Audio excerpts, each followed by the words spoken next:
শুভ সন্ধ্যা সবাইকে। কেমন আছেন সবাই? আশা করছি ভালো আছেন। আমরা অনেক ভালো আছি। এটা হচ্ছে আমার ঈশান বাবুর যেদিন জন্মদিন ছিল তার আগের দিন সন্ধ্যাবেলা। তো বাসায় তো জানেনই আত্মীয়স্বজন আসছে, আমার মা-বাবা আসছে, আমার জেঠি আসছে, বোন আসছে। সবাই মিলে সন্ধ্যাবেলা নাস্তা করার পর কাজে লেগে পড়ছি, কারণ আগামীকালকে জন্মদিনের আয়োজন করতে হবে। কি কি রান্না করব, কিভাবে দিনটা কাটাই, সব কিছুই এক এক করে আপনাদের সাথে এই ব্লগের মাধ্যমে শেয়ার করব। অবশ্যই ভিডিওটা প্রথম থেকে শেষ পর্যন্ত দেখবেন। তো সবাই মিলে কাজ করলে কিন্তু কাজ অনেক তাড়াতাড়ি শেষ হয়ে যায়। আর মেয়েরা তো বোঝেনি, মেয়েদের জীবনটা হচ্ছে যেখানে যায় সেখানে কাজ করতে হয়। এখন আমার মা, তারপর আমার বোন, আমার জেঠি আসছে, সবাইকে কাজ করতে হচ্ছে। আর অনুষ্ঠান করলে তো হাতে হাতে সবাই মিলে কাজ না করলে কাজ করতে গেলে তাড়াতাড়ি শেষও হয় না। এখানে এখন বাজে হচ্ছে সকাল 6টা। ঘুম থেকে উঠছি 5:30টার সময়। ঘুম থেকে উঠে আগে সকালের খাবার রান্না করছি। আজকে রান্না করেছি ডাল চালের ভাত মরিচ বাটার সাথে। আর এদিকে আমার জেঠিকে বসাই দিয়েছি পায়েস রান্না করার জন্য। আর হচ্ছে এখানে আমি মাছ ধুইতেছি। আর মা আর দিদি আসবে আজকে। জন্মদিনে রান্না বান্না করবে হচ্ছে মা আর দিদি, দুজনকে বলে রাখছি একটু পরে ওনারা সবাই চলে আসবে। তো ওনারা আসার আগে হালকা পাতলা টুকটাক যে বাড়তি আয়োজন সেগুলো আমরা করে নিচ্ছি, যেমন মাছ টাছ ধোয়া। তারপর এখানে নূপুরকে দিয়েছি টক সম্বার দেওয়ার জন্য, চাটনি আর কি। তারপর আমার বড় মাকে দিয়েছি পায়েস রান্না করার জন্য। তারপর হচ্ছে সকালবেলা উঠে আমি মুরগিটা রান্না করে ফেলছি। একটা দেশি মুরগি রান্না করছি ঝাল করে, অল্প করে, যারা আর কি খাসির মাংস খায় না বা চিকেন রোস্ট খেতে পারে না তাদের জন্য করছি। তো এখানে নূপুর টক সম্বার দিতেছে, টকের তরকারি মাছ ছাড়া, এটা হচ্ছে চাটনি বলতে পারেন, তেঁতুল আর জলপাই দিয়ে করা হয়েছে। আর এখানে মা করতেছে হচ্ছে মরিচ বাটা সকালবেলা ডাল চালের ভাতের সাথে খাওয়ার জন্য। সকালবেলা হচ্ছে শর্টকাট রাখছি, কারণ এতগুলো রান্না শেষ করতে করতে এমনিতে দেরি হয়ে যাবে। এখন যদি আবার সকালের আয়োজনটা একটু বেশি বড় করি তাহলে দেখা যাবে আবার রান্নাবান্না করতে গেলে দেরি হয়ে যাবে দুপুরেরটা। এর জন্য সকালবেলা আর কি হালকা পাতলা রাখছি। আর আমাদের গ্রামের মানুষের হচ্ছে সকালবেলা ভর্তা ভাত বা এরকম ডাল চালের ভাত মরিচ বাটা দিয়ে খেতে ভীষণ ভালো লাগে, তার জন্য এইটাই ভাবলাম করি। তো এখানে মুরগির মাংস রান্না চলতেছে, আর এখানে খেসারির ডাল চালের ভাত রান্না চলতেছে। তো রান্না করার সময় ভিডিও করে রাখছি। এখন হচ্ছে দুপুরেরটা শুরু করব। সকালে রান্না কমপ্লিট। কি কি রান্না করব আগে আপনাদের একটু বলি। আজকে রান্না করব খাসির মাংস, চিকেন রোস্ট, তার সাথে বোয়াল মাছ দিয়ে ছোট ছোট আলু দিয়ে একটা মাছের ঝোল রান্না করব। তার সাথে হচ্ছে মুরগি মাংস, তারপরে চাটনি, তারপর হচ্ছে বোয়াল মাছের মাথা দিয়ে একটা চচ্চড়ি রান্না করব। তারপর হচ্ছে মিষ্টি কুমড়া ভাজি হবে, আর তার সাথে মাছ ভাজি হবে, আর পায়েস তো থাকবেই। এই হচ্ছে আজকের জন্মদিনের আয়োজন। তো এখানে খাসির মাংসটা ধুয়ে ঝরিয়ে রাখছিলাম আমি। এখানে মশলা দিয়ে এটাকে মেখে নেব। পেঁয়াজ রসুন আদা জিরে ধনিয়া মিষ্টি সস, মানে যা যা মশলা থাকে সব ধরনের মশলা ব্লেন্ড করে নিয়েছিলাম। সকালবেলা উঠে মাংসটা পরিষ্কার করে মশলা দিয়ে মাখিয়ে রাখবো। আর এখানে মা আর দিদি চলে আসছে রান্না করার জন্য। তো মাংসটা মাখাচ্ছি আর ওইদিকে হচ্ছে বাকি সবাইকে অন্য কাজ দিয়ে রাখছি। মা রান্না করবে মাছের ঝোল, মাছের চচ্চড়ি, আর যেগুলো মাছের আইটেম সেগুলো মা রান্না করবে। আর ওই পাশের চুলাতে দিদি রান্না করতেছে চিকেন রোস্ট। তো রোস্ট হচ্ছে দিদির হাতের রোস্টটা খেতে এত মজা হয়, যার জন্য দিদিকে দিয়ে রান্না করাচ্ছি। তো এখানে প্রথমে রোস্টের মুরগিগুলো ভেজে নিচ্ছে, তারপর এখানে পেঁয়াজ কুচি ভাজলো, তারপর মশলা ব্যবহার করলো। তো আপনারা তো অনেকেই রোস্ট রান্না করতে পারেন, তারা তো জানেনই কীভাবে রান্না করতে হয়। আসলে আমি তো আর এই ব্লগে ওইভাবে আপনাদের সাথে রেসিপিগুলো শেয়ার করব না। আমি জাস্ট আপনাদের সাথে শেয়ার করব আমরা কি কি আয়োজন করলাম, কিভাবে দিনটা কাটালাম, এইগুলোই আর কি। আর এখানে এখন রান্না করা হচ্ছে ছোট আলু দিয়ে বোয়াল মাছের ঝোল। বোয়াল মাছটা অনেক বড় ছিল, তো মাছটা আনার পর আমি কাটছি, কিন্তু সেটা ভিডিও করা হয় নাই। তো ওইটা হচ্ছে আমি স্মিথরায় শর্ট ভিডিওতে দিব, দেখবেন হয়তো। মাছটা অনেক বড় ছিল। তো এখানে মাছ ভাজি হয়ে গেছে, মানে মাছের ঝোলের মাছ ভাজি আর কি। তো এখানে মাছের ঝোল দেওয়া হয়েছে।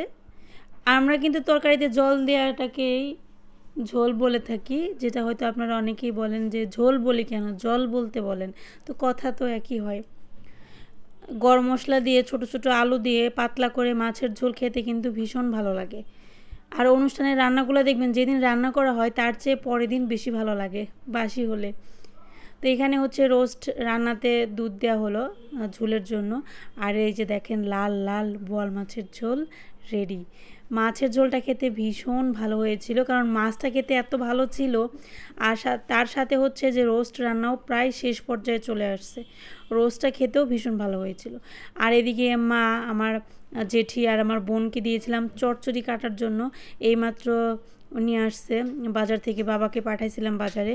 ডাটা দিয়ে বোয়াল মাছের চচ্চড়ি করা হবে।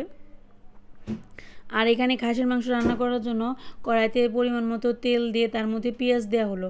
পেঁয়াজ কুচিটাকে ভেজে নিয়ে তার মধ্যে মেখে রাখা মাংসটা দিতে হবে। দেখতে দেখতে ঈশানবাবু কত বড় হয়ে গেল, তাই না? আমি কিন্তু ঈশানবাবুর একদম প্রথম থেকে, মানে ঈশানবাবু যখন হয় তখন থেকেই আর কি আমি ভিডিওটা আগে থেকেই করতাম। তো ঈশানবাবুর সব কিছুই আমার ব্লগে আছে। যারা আমার রেগুলার ব্লগ দেখেন তারা তো সব কিছুই দেখেছেন আমার জীবনে, সব কিছুই বলতে পারেন, ওঠা নামা যাই বলেন। ঈশানবাবু যখন ছোট ছিল সবসময় তো ওকে নিয়ে ব্লগ করা হতো, তো সেই ভিডিওগুলো আমার এই চ্যানেলে দেওয়া আছে। মাঝে মাঝে সেই ভিডিওগুলো ইউটিউব আমাকে নিজেই পাঠায়, সামনে আনে। যখন আমি মোবাইলে বিভিন্ন ধরনের ভিডিও দেখি তখন দেখা যায় আমার সামনে এসে পড়ে। তো সেই ভিডিওগুলো মাঝে মাঝে আমি দেখি, কত যে ভালো লাগে সেটা আপনাদের বলে বোঝাতে পারবো না। এত যে ভালো লাগে আমার ভিডিওগুলো দেখতে, কারণ হচ্ছে যে ওগুলো হচ্ছে কি বলবো, জীবনের খুব মধুর স্মৃতি, যেগুলো হয়তো একটা সময় এত বেশি মিস করব। একটা সময় না, সত্যি কথা বলতে এখনই মিস করি। ঈশানবাবুর ছোটোবেলাটা ভীষণ মিস করি। ছোটোবেলায় তো অনেক কিউট ছিল ঈশান, আসলে অনেক বেশি কিউট ছিল, যেটা আমার কাছে এখনও অনেক বেশি মনে পড়ে, মিস করি। আর ঈশানবাবু ইদানিং এত বেশি দুষ্ট হয়েছে, তখন মনে হয় যে 6 থেকে 7 মাস বয়স যখন ছিল তখন কিন্তু অনেক মিষ্টি ছিল। তখনকার কথাগুলো খুব মনে পড়ে। আর সারা তো কি বলবো, সারা তো আমার আরও আগে হয়েছে। সারা তো প্রথম বেবি, তো ওর জন্য একটা আলাদা স্পেশাল ফিলিংস আছে। সব কিছু মিলিয়ে আসলে বাচ্চারা যখন ছোট থাকে তখন মায়েদের বাচ্চাদের বড় করতে অনেক বেশি কষ্ট হয়। আবার যখন বাচ্চারা বড় হয়ে যায় তখন কিন্তু সেই মায়েরাই ওই বাচ্চা যে নিজ হাতে বড় করছে সেই দিনগুলোর কথা মনে পড়ে। সেই মধুর স্মৃতিগুলো একটা সময় বিরক্তময় থাকলেও সেই দিনগুলো যখন কেটে যায় তখন সেই কাটানো দিনগুলোর কথা মনে পড়ে খুব বেশি আনন্দ এবং খারাপ দুইটাই কিন্তু লাগে।